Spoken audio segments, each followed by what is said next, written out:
Chadha. Sir, thank you for giving me an opportunity to speak on this bill.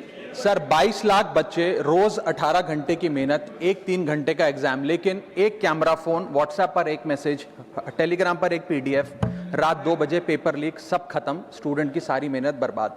Therefore, sir, I rise today to speak wholeheartedly in support of the students of India and to welcome the Public Examination Amendment Bill 2026. Sir, paper leak जैसी serious बीमारी का permanent इलाज करना होगा.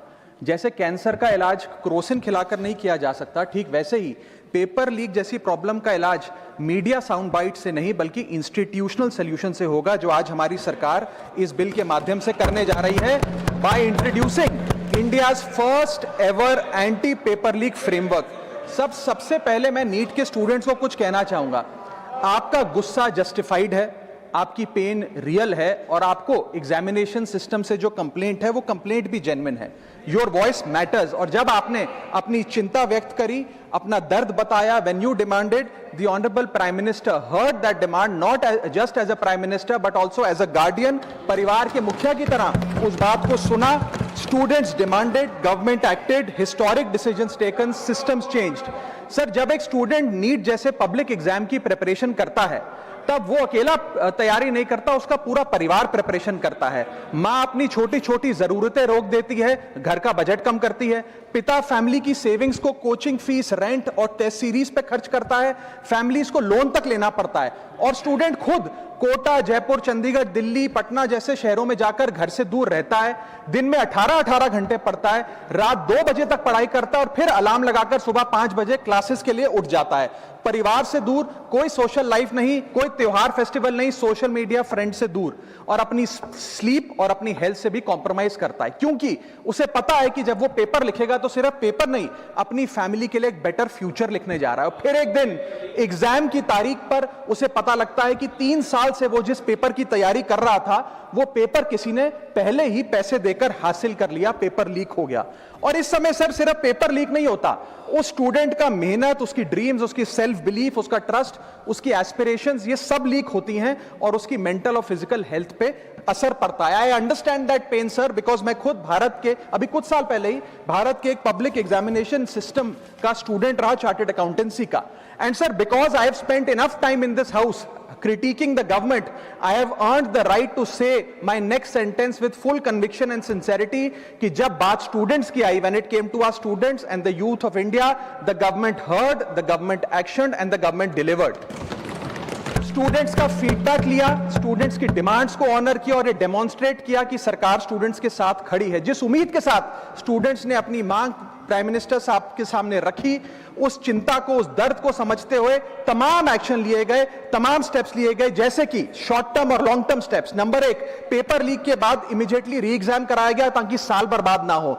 जांच CBI को सौंपी, SIT का गठन हुआ, स्पेशल इन्वेस्टिगेशन टीम, जिसने 13 लोग मेन किंगपिन समेत गिरफ्तार किए. मात्र 75 दिन में, आज से 2 दिन पहले जब 75 दिन पूरे हुए जांच के, चार्जशीट भी फास्ट ट्रैक कोर्ट में दर्ज करा दी गई. जांच को महीनों सालों लटकाया नहीं. 47 नेशनल टेस्टिंग एजेंसी के ऑफिसर्स को शंट आउट किया गया. एजुकेशन सेक्रेटरी का तबादला हुआ, यहां तक कि मॉरल ग्राउंड्स पे हमारे ऑनरेबल होम एजुकेशन मिनिस्टर ने इस्तीफा तक दिया और स्टूडेंट प्रोटेस्टर्स के खिलाफ जो केसेस थे उन्हें विड्रॉ किया गया. बेरीड फैमिलीज जिसके अपने किसी घर के बच्चे को, किसी स्टूडेंट को खो दिया, उसको कॉम्पनसेशन दी जा रही है. एग्जाम सिक्योरिटी प्रोटोकॉल्स को स्ट्रेंथन किया जा रहा है और अगली बार से यह नीट का पेपर ओएमआर शीट से नहीं बल्कि फुल्ली कंप्यूटर बेस्ड टेस्टिंग से कराया जाएगा ताकि remotest chance of paper leak भी एलिमिनेट कर दिया जाए. इसी के साथ साथ सरकार ने एक हाई पावर टास्क फोर्स का गठन किया है जो फर्दर रिफॉर्म्स अंडरटेक करेगी कि भारत के पब्लिक एग्जामिनेशन सिस्टम की इंटेग्रिटी को कैसे प्रिजर्व और प्रोटेक्ट किया जाए. और इसमें इंडिया के मोस्ट अक्लेम्ड एक्सपर्ट्स जैसे कि नंदन नीलकनी साहब को समिति में डाला गया है. इसी के साथ साथ डेटरेंस क्रिएट करने के लिए, अपराधी के मन में खौफ पैदा करने के लिए एक ऐसा कानून लेकर आज सरकार सदन में आई है जिसके पास होने के बाद कोई अपराधी सपने में भी यदि पेपर लीक करने का सोचेगा तो उसकी रूह कांप जाएगी। पहली चीज, पेपर लीक को एक इंडिविजुअल द्वारा किया गया क्राइम नहीं, बल्कि एक ऑर्गेनाइज सिंडिकेट नेटवर्क द्वारा किए गए क्राइम के तौर पे ट्रीट किया जाएगा, जिसमें इनसाइडर हो, कोचिंग माफिया हो, लॉजिस्टिक वेंडर हो, प्रिंटिंग प्रेस हो, सॉल्वर गैंग हो, एग्जाम ऑफिशियल्स हो, सब पर कार्रवाई होगी। सबको दोषी करार देने के बाद, गिल्टी करार देने के बाद 10 साल तक की जेल होगी और 10 करोड़ रुपए तक का जुर्माना लिया जाएगा। सारे ऑफेंसेस को cognizable, non bailable, non compoundable बनाया गया। एक स्पेशल टास्क फोर्स का गठन किया गया कि अब कभी भी यदि पेपर लीक की संभावना भी उत्पन्न होती है तो यह स्पेशल टास्क फोर्स जांच करेगी और यह इन्वेस्टिगेशन सालों साल नहीं लटकाई जाएगी। 2 महीने के अंदर अंदर से इस इन्वेस्टिगेशन को कंप्लीट करना होगा। और इसी के साथ साथ फास्ट ट्रैक कोर्ट्स का गठन किया, जो ये इंश्योर करेंगे कि इसमें स्पीडी ट्रायल हो, डे टू डे ट्रायल हो, स्पेशल पब्लिक प्रोसिक्यूटर होगा, 3 महीने में पनिशमेंट सुनाई जाएगी। सर मैं बता दूं, हमारे देश में fast track courts heinous crimes के लिए बने हैं, जैसे कि क्राइम्स अगेंस्ट वुमेन, रेप और पॉस्को जैसे अपराध के लिए। आज हमने पेपर लीक को उस हीनियस क्राइम्स की कैटेगरी में ला खड़ा किया है सर। इसी के साथ साथ सर, इंस्टीट्यूशनल और systematic reforms will demonstrate zero tolerance towards paper leak, और इससे भारत की इंडियन पब्लिक एग्जामिनेशन सिस्टम की इंटेग्रिटी को हम प्रिजर्व और प्रोटेक्ट कर पाएंगे। ये सब इसलिए हुआ because sir there is nothing more important than the students and their future. Sir their voices mattered, their voices were heard and systematic and systemic changes have been brought in. उनकी आवाज को, students की आवाज को कोई political challenge नहीं, बल्कि एक परिवार की भीतर की चिंता की तरह समझकर, जैसे घर के बच्चे घर के बड़े से अपनी चिंता व्यक्त करते हैं, दर्द व्यक्त करते हैं, डिमांड्स रखते हैं, ठीक वैसे ही सरकार ने ये तमाम फीडबैक लेते हुए एक्शन लिया। Sir Benjamin Franklin, American philosopher, statesman, diplomat रहे, उन्होंने कहा था well done is better than well said. सालों तक इस देश में पेपर लीक होता आया, लेकिन सिर्फ डिस्कशन और सिर्फ साउंड बाइट हुई। आज एक्शन हो रहा है, सिस्टमैटिक रिफॉर्म्स आ रहे हैं और भारत का पहला एंटी पेपर लीक फ्रेमवर्क बनके तैयार है और आपके सामने है।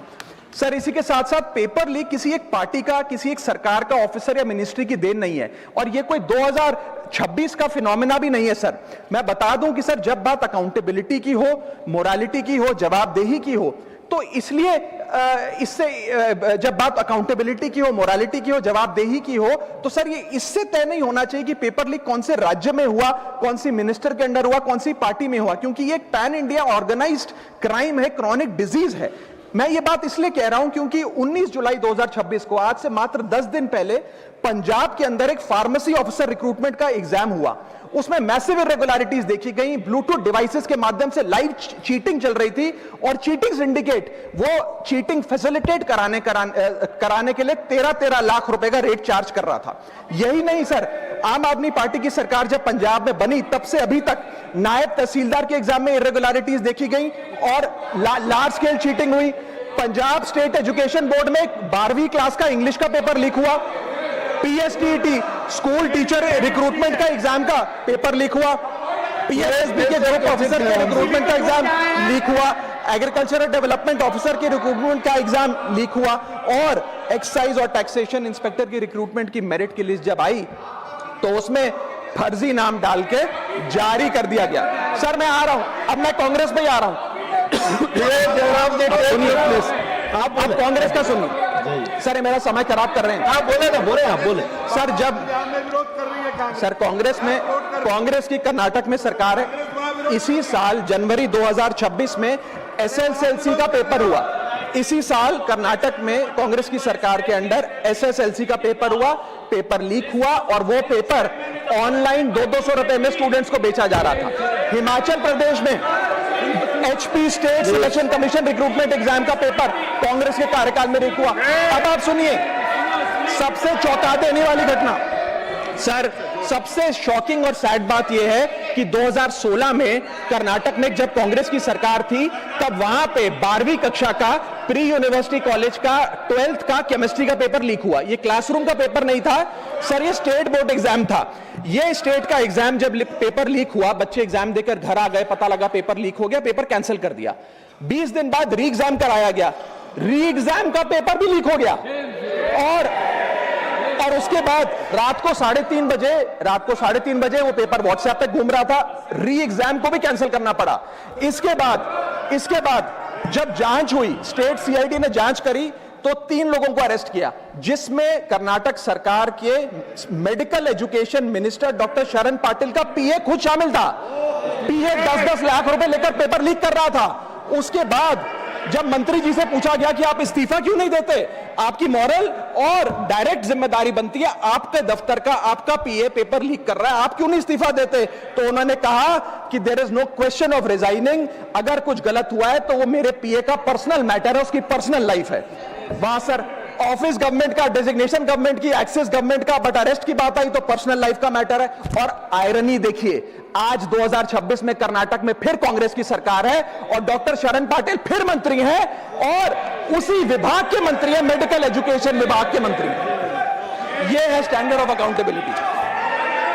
सर सुनिए, सुन लो। उसी के साथ साथ 2004 से 2014 के बीच में जब यूपीए की सरकार थी तो कांग्रेस के कार्यकाल में दर्जनों एग्जाम्पल हैं, डॉक्यूमेंटेड एग्जाम्पल हैं पेपर लीक के सर, जिसमें मुख्य तौर पर AIIMS post graduate medical entrance exam 2006 में लीक हुआ, रेलवे रिक्रूटमेंट बोर्ड का एग्जाम 2009 का लीक हुआ, all India engineering entrance exam 2011 UPA के कार्यकाल में लीक हुआ और SSC combined graduate level exam 2013 leak हुआ।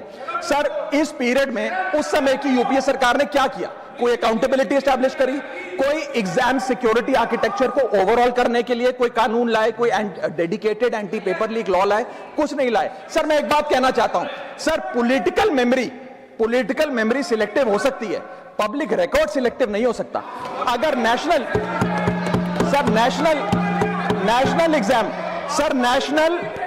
एग्जाम का पेपर लीक अगर नेशनल क्राइसिस है, जो कि है, तो सर ऑपोजिशन रूल्ड स्टेट का पेपर लीक एक लोकल इंसिडेंट कैसे हो सकता है? सर स्टूडेंट में तो फर्क नहीं होता। अगर नीट के स्टूडेंट्स का पेन जेन्युइन है, जो कि जेन्युइन है, तो सर पंजाब के फार्मेसी एग्जाम के स्टूडेंट्स का और कर्नाटक के एसएलसी एग्जाम के स्टूडेंट्स का पेन भी जेन्युइन है। स्टूडेंट का पेन पार्टी देखकर चेंज नहीं होता और ठीक उसी तरह रिफॉर्म और अकाउंटेबिलिटी भी पार्टी देखकर चेंज नहीं हो सकती। अब स्टूडेंट्स के बारे में कुछ कहना चाहता हूं। सर देयर वॉइस मैटर्स, उनकी मांगे जायज हैं। सर स्टूडेंट्स द्वारा प्रोटेस्ट करना, सवाल पूछना, डिमांड रेस करना, कोर्ट जाना, पीसफुल मार्च निकालना, ये सब उनका संवैधानिक अधिकार है और ये करना भी चाहिए। लेकिन सर स्टूडेंट का प्रोटेस्ट स्टूडेंट का रहे, किसी पॉलिटिकल पार्टी की रैली ना बन जाए, वे अपना माइक किसी को आउटसोर्स ना करे, क्योंकि सर स्टूडेंट की लड़ाई तो एग्जाम सिस्टम को सिक्योर बनाने की है, नेताओं की लड़ाई अपनी सोशल मीडिया रीच बढ़ाने की है। सर जब पॉलिटिकल लीडर्स प्रोटेस्ट के टाइम पर बैरिकेड के आगे स्टूडेंट को भेज खुद कैमरे की सेफ साइड पे रहें, तो उनसे पूछिए कि रिस्क मेरा और रील तुम्हारी, ये पार्टनरशिप कैसी? सर स्टूडेंट का मूवमेंट स्टूडेंट के फ्यूचर के लिए है, किसी फ्लॉप पॉलिटिकल पार्टी के कमबैक के लिए नहीं है सर। और जो पॉलिटिकल पार्टी के अपने खुद के फ्यूचर का अता पता नहीं, वो स्टूडेंट के फ्यूचर की क्या लड़ाई लड़ेगी? सर स्टूडेंट्स को जस्टिस चाहिए, पॉलिटिकल पार्टी को फुटेज। स्टूडेंट को एग्जाम सिक्योर करना है, पॉलिटिकल पार्टी को वायरल क्लिप। स्टूडेंट का सवाल फ्यूचर का है, नेता का कैलकुलेशन अगले इलेक्शन का। इसीलिए मैं ऑपोजिशन पार्टीज को कहना चाहता हूं, don't use students emotion for your political promotion. ये लड़ाई बीजेपी वर्सेस कांग्रेस नहीं है, ये लड़ाई मेरिट वर्सेस माफिया की है, मेहनत वर्सेस सेटिंग की है। और सर एक बात और, सर आज हमारे स्टूडेंट्स पर पढ़ाई का बहुत स्ट्रेस है। हमारे समाज ने, हमारी सोसाइटी ने आज बच्चों का, क्योंकि हम बेस्ट चाहते हैं, अपनी बच्चों से पढ़ाई संबंधित एक्सपेक्टेशन को प्रेशर में बदल दिया है। और ये प्रेशर सर स्कूल से ही शुरू हो जाता है। जब बच्चा 10वीं क्लास का बोर्ड का एग्जाम दे रहा होता है तो बोला जाता है ये क्रिटिकल ईयर है, अच्छे मार्क्स लाने हैं, नहीं तो स्ट्रीम नहीं मिलेगी, पूरा करियर बर्बाद हो जाएगा। 12वीं क्लास में जाता है तो प्रेशर और बढ़ता है, बोला जाता है ये लाइफ का टर्निंग पॉइंट है, आगे की जिंदगी कैसे डिसाइड होगी। जेईई, नीट, सीयूईटी, तमाम एंट्रेंस एग्जाम की तैयारी का प्रेशर अलग। और सर जब कॉलेज पहुंचता है तो एक अलग ही लेवल का प्रेशर होता है, उसको बोला जाता है सीजीपीए ठीक रखो वरना प्लेसमेंट नहीं मिलेगी। ये पूरी लाइफ का सवाल है, करियर का सवाल है, हर स्टेज पर प्रेशर का सिलेबस बढ़ता जाता है, बढ़ता जाता है, बढ़ता जाता है। और ओवरऑल सर इंडिया में कंपटीशन बहुत फास्ट स्पीड पे बढ़ रहा है, लेकिन उसी के साथ साथ कंपैरिजन भी बहुत फास्ट स्पीड पे बढ़ रहा है। सबसे पहले जब बच्चा स्कूल जाता है तो अपने स्कूलमेट्स क्लासमेट से कंपैरिजन होता है, कोचिंग सेंटर जाता है तो वहां कोचिंग सेंटर के स्टूडेंट से कंपैरिजन होता है, ऑल इंडिया रैंकर से कंपैरिजन होता है, घर आता है तो पड़ोसी और रिश्तेदारों के बच्चों से कंपैरिजन होता है। ये कंपैरिजन मोटिवेशन नहीं सर, प्रेशर और स्ट्रेस में बदलता जा रहा है। सर जैसे 3 इडियट्स पिक्चर में कहा था ना, काबिल बनो कामयाबी झक मारकर पीछे आएगी, ठीक उसी तरह समाज को, हम सबको, अगर कोई स्टूडेंट चिंतित दिखे, स्ट्रेस में दिखे, उसे कहना चाहिए कि एग्जाम इंपॉर्टेंट है लेकिन तुम एग्जाम से ज्यादा इंपॉर्टेंट हो सर, क्योंकि घर स्टूडेंट का सेफ स्पेस होना चाहिए सर, दूसरा एग्जाम सेंटर नहीं। और एक रैंक रिजल्ट डिसाइड कर सकती है बच्चे का, उसका फ्यूचर नहीं, वैल्यू नहीं, उसकी पूरी जिंदगी नहीं। और अंत में sir, I just take 1 more minute sir, अंत में मैं अपने वेल विशर्स को भी कुछ कहना चाहूंगा जो पिछले कुछ समय से मुझे कह रहे थे कि राघव आप नीट के इशू पर कब बोलोगे, आपको हम सुनना चाहते हैं। मैं बड़ी हम्बली कहना चाहता हूं सर, जब मैं ऑपोजिशन में बैठता था तब सवाल मेरा हथियार था, आज मैं ट्रेजरी बेंचेस पर बैठता हूं, आज सोल्यूशन मेरी जिम्मेदारी है।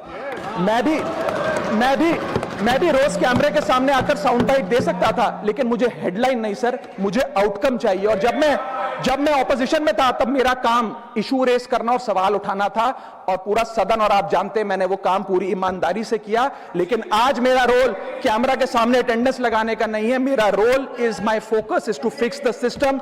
इसीलिए मैंने अपने आप से एक वादा किया, I made a promise to myself कि मैं इस मुद्दे पर पार्लियामेंट में बोलूंगा, और उस दिन बोलूंगा जिस दिन हम प्रॉब्लम सॉल्व कर रहे होंगे, सोल्यूशन लेकर आएंगे, when the system is getting fixed, and today is that historic day when the system is getting fixed।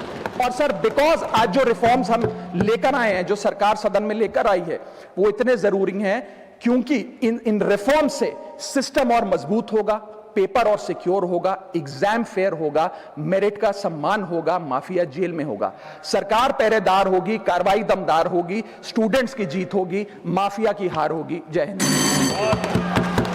श्रीमान जोश के मनी